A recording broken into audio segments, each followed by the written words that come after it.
Hello students, good morning. You are connected with RK Swatch for Mathematics 10+2. Today we are going to discuss about the solution of the chapter Probability exercise 8.1 question number 18. A bag contains 3 red and 7 black balls. 2 balls are drawn at random without replacement. एक bag के अंदर 3 red और 7 black balls हैं. 2 balls को draw किया गया है without replacement. Without replacement का मतलब होता है पहले एक बॉल वहां से निकाली, उसको बाहर ही रख लिया, फिर दूसरी बॉल वहां से निकाल रहे हैं, तो ये विदाउट रिप्लेसमेंट होता है. If the second selection is given to be red, यानी कि ये जो इवेंट है वो गिवन है. क्या है गिवन? कि सेकंड जो सिलेक्शन होएगा वो रेड बॉल का होना है. अब पूछा क्या है, वो यहाँ पर है what is the probability that the first is also red. हमें ये पता लगाना है कि पहली भी रेड होगी. सेकंड तो रेड है, वो गिवन है. अब आपको पता लगाना है प्रोबेबिलिटी का कि फर्स्ट बॉल भी रेड है. तो यहाँ पर इवेंट शायद आपको क्लियर होगी होंगी. एक इवेंट तो रहेगी कि सेकंड सिलेक्शन इज रेड, और एक इवेंट रह जाएगी कि फर्स्ट जो बॉल ड्रॉ की गई दैट इज रेड रहेगी. तो ये और इन दोनों का इंटरसेक्शन भी आप पता लगा सकते हैं. तो इस तरीके से आप देखेंगे कि यहाँ पर सैंपल स्पेस क्या है. तो यहाँ देख पा रहे होंगे अपने पास 3 रेड और 7 ब्लैक बॉल्स हैं. तो इसलिए लिख रहा हूँ total number of ball in the bag is 10. कहाँ से आए? 7 + 3 कह लो या 3 + 7 that is 10. The possible number of outcome in 2 draws. जो पॉसिबल, जिसको मैं सैंपल पॉइंट बोलूंगा, वो नंबर ऑफ S90 कैसे निकला? जो पॉसिबिलिटी है किस चीज की, कि जो आउटकम्स आने की, टोटल आउटकम जिसकी बात कर रहे हैं उसकी बात कर रहा हूं. तो पहले आप बॉल ड्रॉ कर सकते, कितने चांसेस है फर्स्ट बॉल को ड्रॉ करने की? 10 है. 10 कैसे? रेड के अंदर भी तो 3 है ना, 3 ऑप्शन तो वो रह गया अपने पास. उसके बाद ब्लैक है, ब्लैक उसके बाद 7 है, तो 7 मतलब ये हो जाएगा 7 और 3 टोटल 10 रहेंगे. कोई भी आ सकते हैं इनमें से. मान लो रेड 1, रेड 2, रेड 3. और यहाँ पर ब्लैक की बात करें तो black 1, black 2, black 3, black 4, black 5, black 3, black 7. तो वहां से यानी कि 10 ऑप्शन है टोटल. बट सेकंड जब आप ड्रॉ करने वाले हो, फर्स्ट बॉल आपने ड्रॉ कर ली, वो कहता विदाउट रिप्लेसमेंट, यानी कि उसको बाहर ही रख दिया. टोटल में एक कमी आ जाएगी. तो इसका मतलब टोटल 10 थी तो कितनी रहेगी? 9. अब जो सेकंड बॉल ड्रॉ कर सकते हो, 9 ऑप्शन है, 9 में से कोई भी निकल सकता है. इट मीन्स टोटल जो आउटकम रहेंगे वो 10 9 से 90 हो जाएंगे एक तरीके से. Let the red ball B denoted by R1 R2 R3. तो हमने लेट कर लिया कि रेड बॉल्स जो है 3 बॉल्स जो थी, पहली को R1 यानी कि रेड 1, रेड 2, रेड 3, 3 बॉल हैं. और जो ब्लैक है 7, तो B1 B2 B3 B4 B5 B6 B7. अब ए इवेंट लेट करने वाले हैं. Let A be the event of getting red ball in the first draw, यानी कि जो फर्स्ट ड्रॉ करने जा रहे हैं जिसकी आपने प्रोबेबिलिटी पता लगानी है, उसको मैं ए कह रहा हूं. और जो गिवन है and the B is the event of getting red ball in the second draw. तो कहा था ना second selection given to be red, यानी कि वो गिवन थी. तो गिवन वाले को हम बी बोल देते हैं कि बी इवेंट गिवन है. और वो इवेंट कौन सी है? Getting red ball in second draw. ठीक है जी. अब आप इसको अलग अलग से लिखने में कैसे करेंगे? ए में कौन सी इवेंट आ रही, बी में कौन सी इवेंट आ रही. अगर ये चीज क्लियर हो जाती है तो मुझे लगता है आगे शायद आपको दिक्कत नहीं आएगी. अब इसको लिख सकते हो कि ए इवेंट में getting red ball in first draw. तो फर्स्ट पे तो रेड होनी चाहिए, सेकंड पे चाहे रेड हो चाहे ब्लैक हो, कोई ऑप्शन चलेगी. मान लीजिए फर्स्ट पर रेड 1 डाल दी, तो यहाँ सेकंड पर रेड 2 हो सकती है, सेकंड पर रेड 3 हो सकती है. अब रेड तो 3 ही थी. उसके बाद यहाँ पर जैसे कि यहाँ तो R1 ही रहेगी. और उसके बाद B1 B2 B3 B4 B5 B6 B7, यानी कि 7 और तो 9 तरीके मैंने बता दिए. कब? जब रेड को अगर हम यहाँ पर फर्स्ट पोजीशन पर रखते हैं. इसी तरीके से फर्स्ट पोजीशन पे R2 हो सकता है, सेकंड वाली रेड. तो उसके लिए फिर से 9 रास्ते वहां पर आ जाएंगे, यानी कि रेड 2 के बाद रेड 1 हो जाएगी, रेड 2 के बाद रेड 3 हो जाएगी. 3 ऑप्शन तो वो हो जाएंगी. उसके बाद आप बात करते हैं ब्लैक के साथ, साथ वो हो जाएंगी कैसे, red to B1, red to B3, B2 भी आएगा, और red to B4, red to B5, red to B6, red to B7, इस तरीके से। तो 7 और 2 9 वो हो जाएंगे, कितने हो गए 18। उसके बाद फर्स्ट ऑप्शन रहेगी थर्ड रेड आ सकती है, यानी कि R3 आएगा तो R3 R1 R3 R2, 3 तो ये हो जाएंगे R3 R1 R3 R2, 3 क्यों, 2 ही हुई, दोनों रेड हो गए अंदर। बट R3 B1 आएगी, R3 B2 आएगी, इस तरीके से R3 B7 तक चले, 7 और 2 9 इसमें हो जाएंगे, तो 9 ये 27 टोटल अपने पास मिलेंगे। क्लियर हो गया होगा इसमें कौन कौन सी इवेंट आ रही है। इसी तरीके से बी की बात करते हो तो बी में हम क्या लेट कर चुके, event getting red ball in the second पे रेड होनी चाहिए, फर्स्ट पे जो मर्जी हो। तो हम एक तरीके से यहाँ पर ये कह सकते हैं, ये जो अभी लिखी थी ए इवेंट में, उसको रेसिप्रोकल डाल दो, इसके इनवर्स कर दे, फर्स्ट वाली सेकंड पे, सेकंड वाली फर्स्ट पे आ जाए।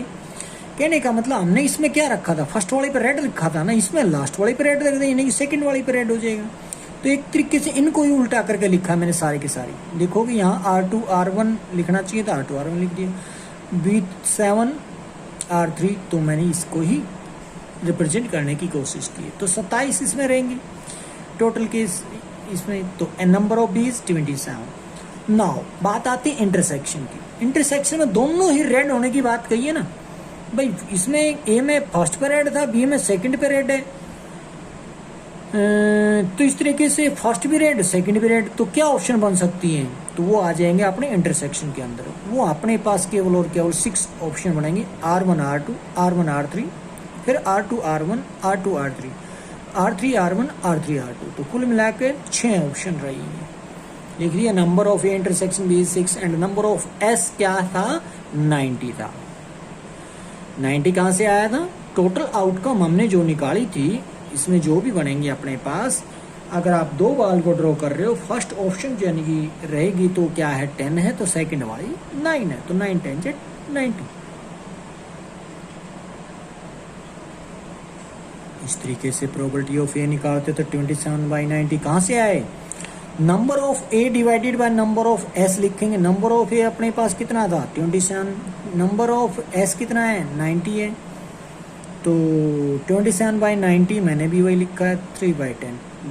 प्रोबेबिलिटी ऑफ बी निकालते हो तो क्या लिखेंगे, number of B upon number of S.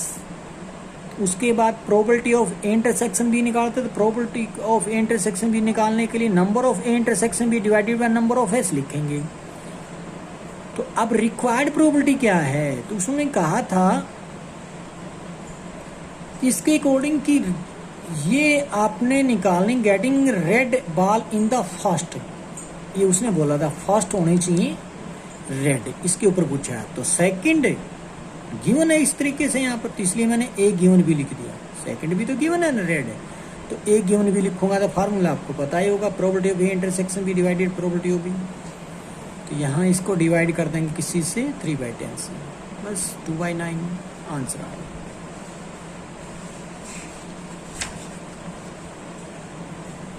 Next है, a bag contains 3 red balls and 4 white balls.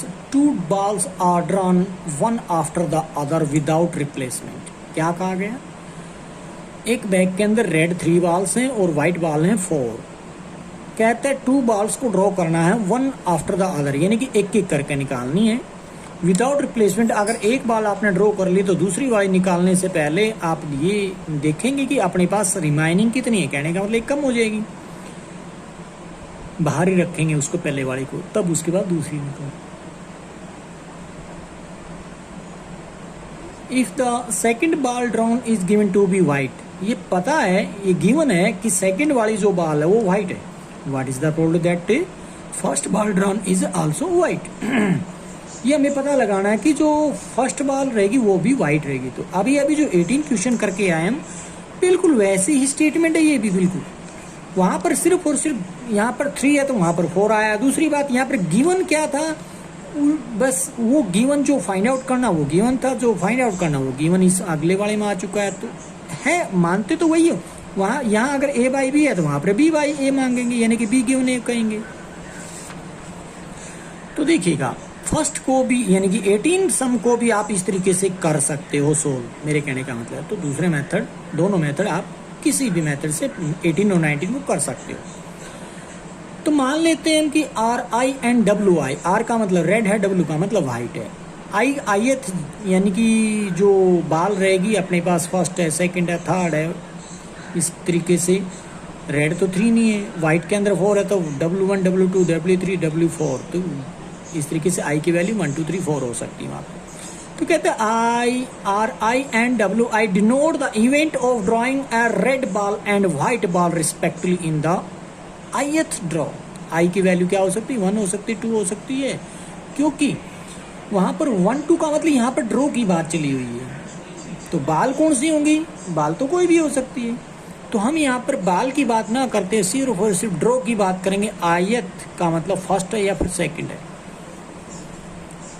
तो we are required to find the probability of W1 and W2।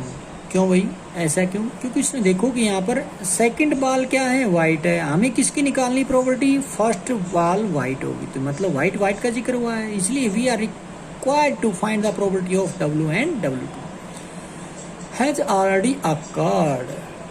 जैसे कि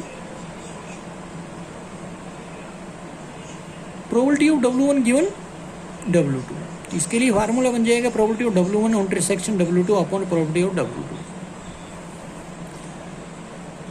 there are 4 white ball out of total 7। Total अपने पास 3 + 4 कितनी है, 7 है। White कितनी है अपने पास, 4 है।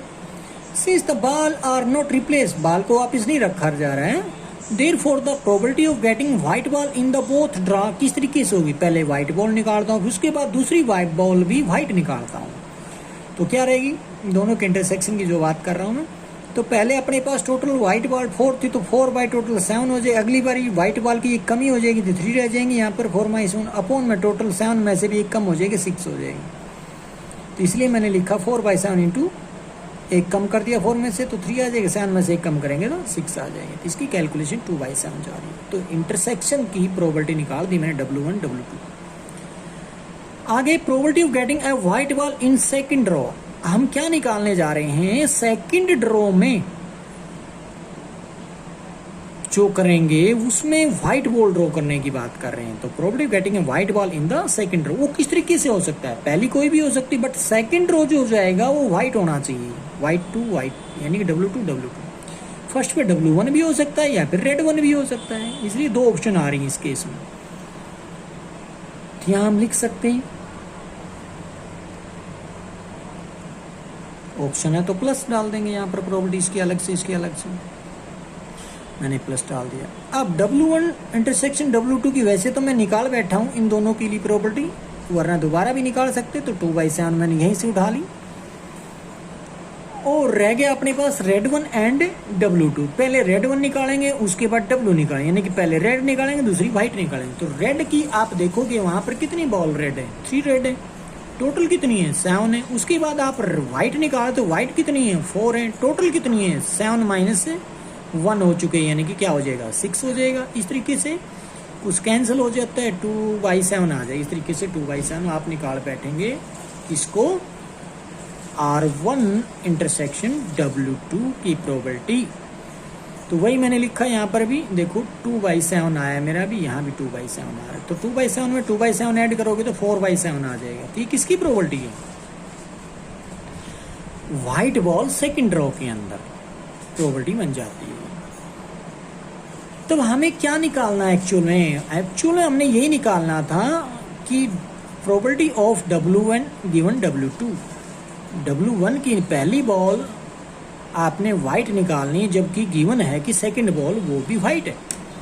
तो उसके लिए फार्मूला आप जानते हैं, क्या बनेगा फार्मूला यहाँ पे, probability of W1 intersection W2 upon में प्रोबेबिलिटी ऑफ W2। तो इंटरसेक्शन की प्रोबेबिलिटी मैं यहाँ निकाले बैठा हूँ, 2/7 मैंने भी लिख दिया 2/7।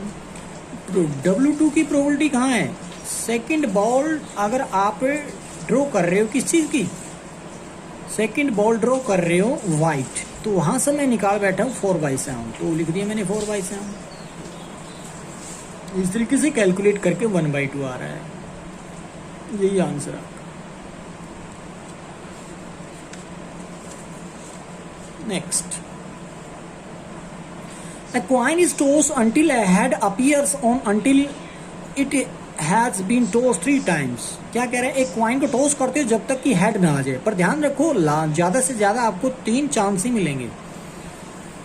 Given that A head does not occur on the first toss, तो ये हमें पता है, गिवन है कि फर्स्ट टॉस पे हेड नहीं आएगा.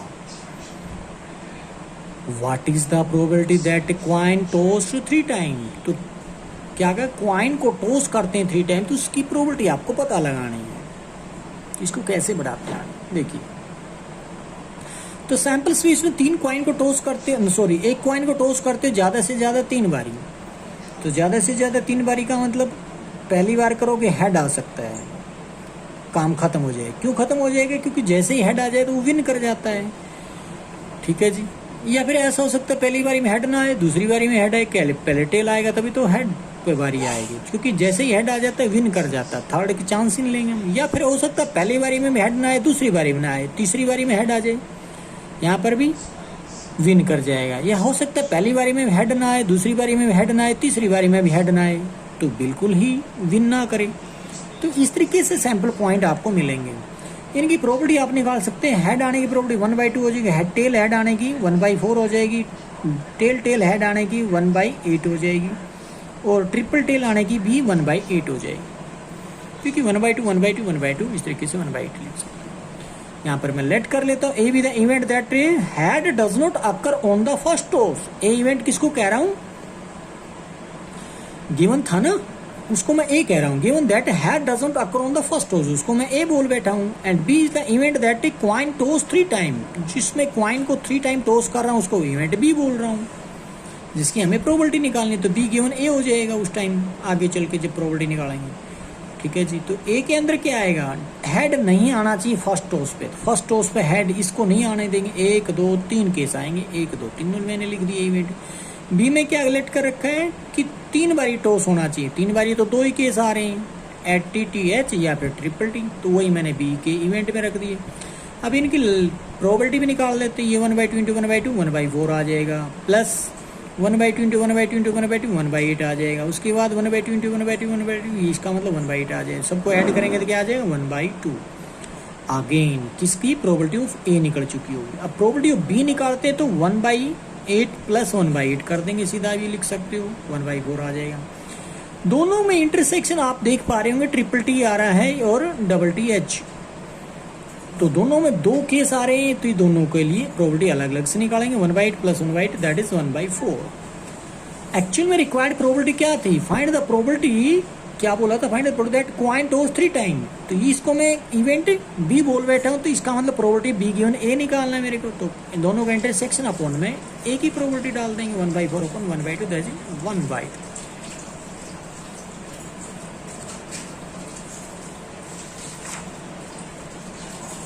Next, 3 distinguishable ball are distributed in 3 cells.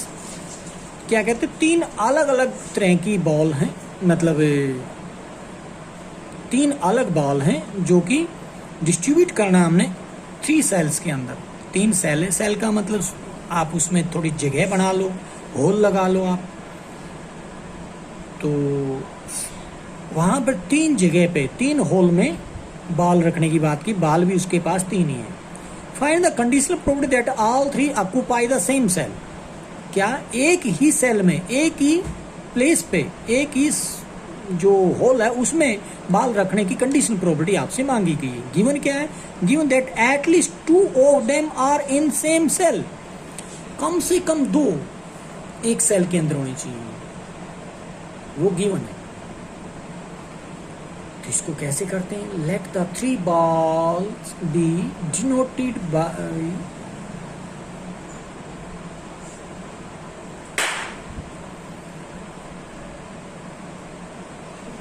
A, B and C respectively, and the cells be denoted by star.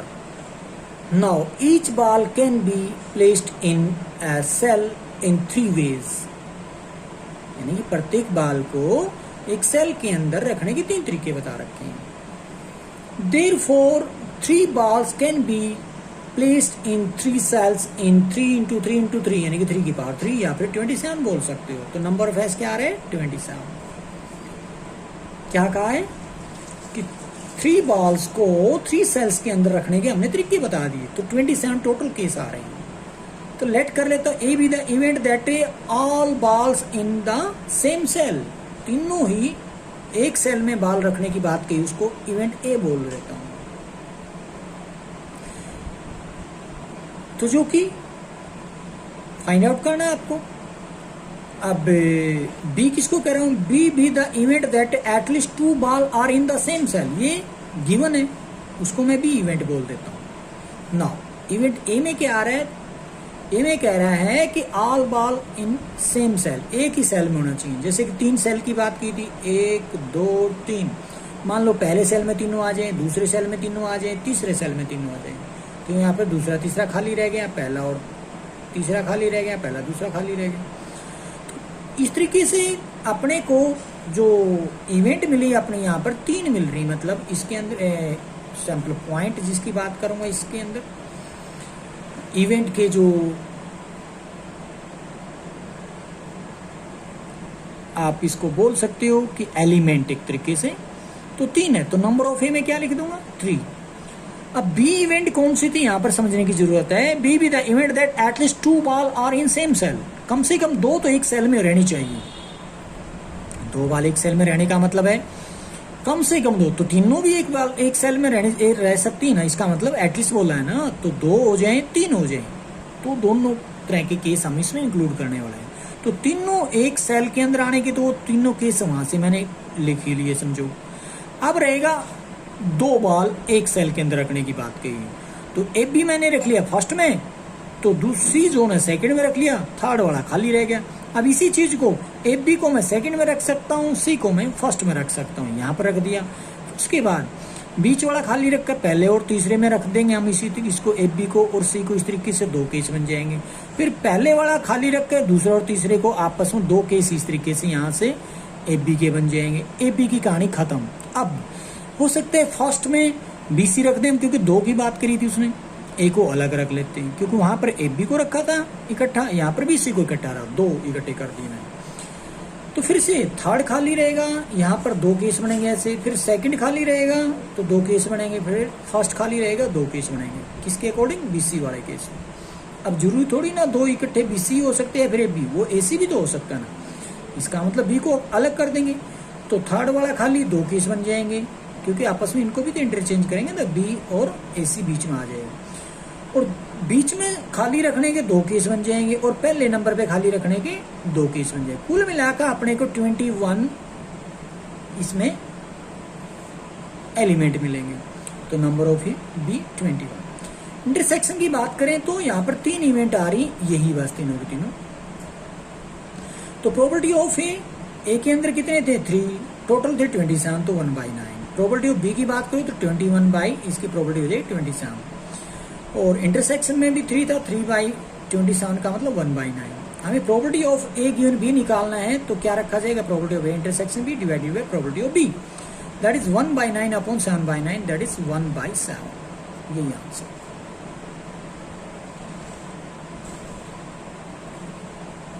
आगे है मल्टीप्लिकेटिव लॉ ऑफ प्रोबेबिलिटी। तो क्या होता है मल्टीप्लिकेटिव लॉ ऑफ प्रोबेबिलिटी। अभी जो आपने कंडीशनल प्रोबेबिलिटी देखी थी, उसी के अकॉर्डिंग हम उस फार्मूले को थोड़ा सा मैं यहाँ पर लिख कर दिखा देता हूँ। 2 फार्मूले थे, ए गिवन बी, चलो एक की बात कर लेते हैं। तो क्या था, probability of A intersection B upon probability of B.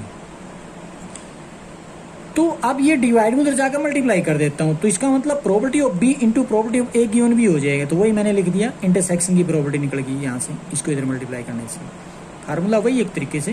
तो क्या बना दिया, ए इंटरसेक्शन बी की प्रोबेबिलिटी अगर निकालनी है तो इस बी को इधर भेज देंगे, यहाँ देख पा रहे होगे, probability of B into probability of A given B हो जाएगा। तो 2 तरीके से आ सकता है, क्योंकि ए गिवन बी हो सकते हैं, बी गिवन है, तो इसके according probability of A intersection B 2 तरीके से निकल सकते हैं। कैसे, पहला है probability of A into B given है, या फिर probability of B into probability of A given B. इन्हीं फार्मूले बेस पे हम आगे बढ़ रहे हैं और इस पूरी एक्सरसाइज को सोल्व करने वाले हैं 8.2। पहला क्वेश्चन देखिए, find the probability of drawing as spade on each of two consecutive draw from a well shuffled pack of card without replacement. क्या कहा गया? स्पेड ड्रॉ करने की प्रोबेबिलिटी का पता लगाना है, और वो भी टू कॉन्जिक्यूटिव ड्रॉ हैं और विदाउट रिप्लेसमेंट है। लगातार दो ड्रॉ किए गए हैं, वापिस उसमें कार्ड नहीं रखा जा रहा है। तो पहले एक ड्रॉ करोगे, उसके बाद उसको बाहर रख लोगे, फिर दूसरा ड्रॉ करोगे। और कौन सा करना है? स्पेड की बात है। इसलिए मैं दो इवेंट लेट कर लेता हूं। Let A and B denote the event drawing as spade in first and second draw respectively. एक इस इवेंट क्या बता रही है? फर्स्ट कार्ड ड्रॉ कर रखा स्पेड का, सेकंड कार्ड जो वो भी स्पेड का ड्रॉ किया उसको भी इवेंट बोल रहा हूँ। टोटल आपको पता है कार्ड 52 होते हैं, तो नंबर ऑफ हैज 52। तो पहली इवेंट यानी कि एक ही प्रोबेबिलिटी निकालेंगे तो अपने पास स्पेड के कार्ड कितने होते हैं? 13, और टोटल है 52, तो 13 बाई टोटल 52 यानी कि 1/4 बन जाएगा। प्रोबेबिलिटी ऑफ बी निकालेंगे तो एक कार्ड आपने यहाँ से निकाल लिया, वो भी स्पेड का निकाला, तो स्पेड का अगली बारी निकाल रहे हैं यहाँ बी के लिए, तो इसका मतलब एक कम हो जाएगा। 13 - 1 क्या हो जाएगा? 12। एक कार्ड आपने बाहर रख लिया, टोटल में से भी एक फर्क आएगा, इसका मतलब 52 में से 1 गया तो 51 रह जाएगा। वो 4/17 आप लिख सकते हो।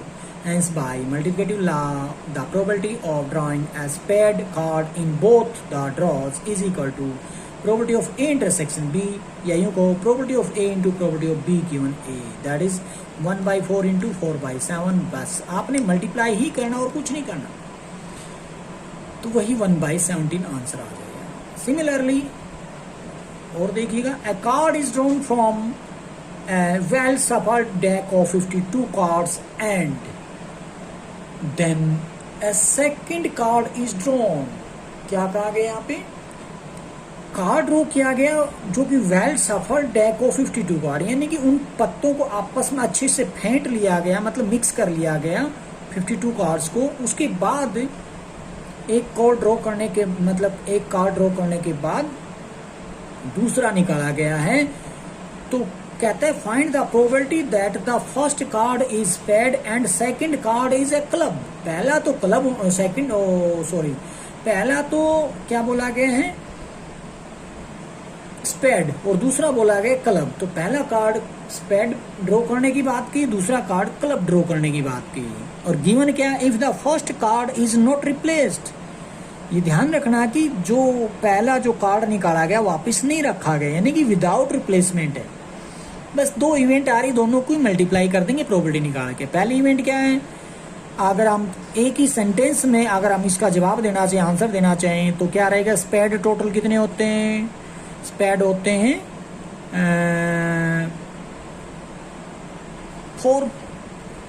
टोटल कार्ड अपने पास 52 होते हैं, मल्टीप्लाई कर देंगे। दूसरा कार्ड कौन सा? क्लब। क्लब कितने होते हैं? नहीं, स्पेड 4 कैसे हो गई? स्पेड तो 13 होते हैं। क्यों? क्योंकि किसको कह रहा है ये स्पेड? पता है? वो 4 तरह के साइन होते हैं ना, आप देखा होगा, हार्ट, क्लब, डायमंड। इस तरीके से डायमंड हो गया,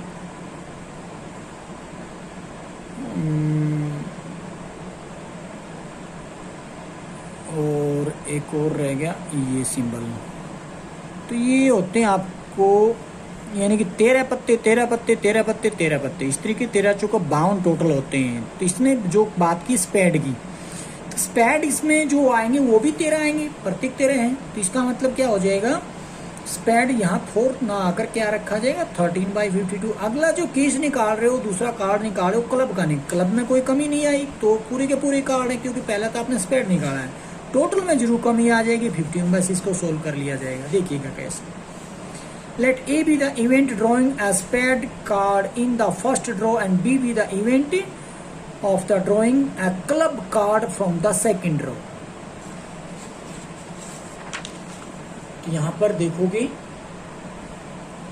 तो प्रोबेबिलिटी ये 13/52। क्यों? 13 कितने? स्पेड अपने पास 13 है, इसलिए टोटल 52, 1/4 आ जाए। अब की बार स्पेड नहीं निकाल रहे हैं, हम निकाल रहे क्लब। क्लब तो पूरे हैं, क्योंकि यहाँ तो स्पेड का कार्ड निकाला गया, क्लब के कार्ड तो पूरे के पूरे 13 है। पर टोटल तो एक तो कम हो जाएगा ना, क्योंकि 52 पत्ते आपके पास, एक पत्ता आपने बाहर निकाल दिया जो स्पेड का था, तो टोटल में तो कमी आएगी, 51 रह जाएगा। The probability that the first card is spade and second card is club is equal to 1 by 4 multiply 13 by 51, that is 13 by 204 answer. Next. An uncontained 10 black and 5 white ball, 2 balls are drawn from the on one after the other without replacement. क्या कहा गया है? अन होता है container, बर्तन, पतीला, भगोना, कुछ भी बोलो।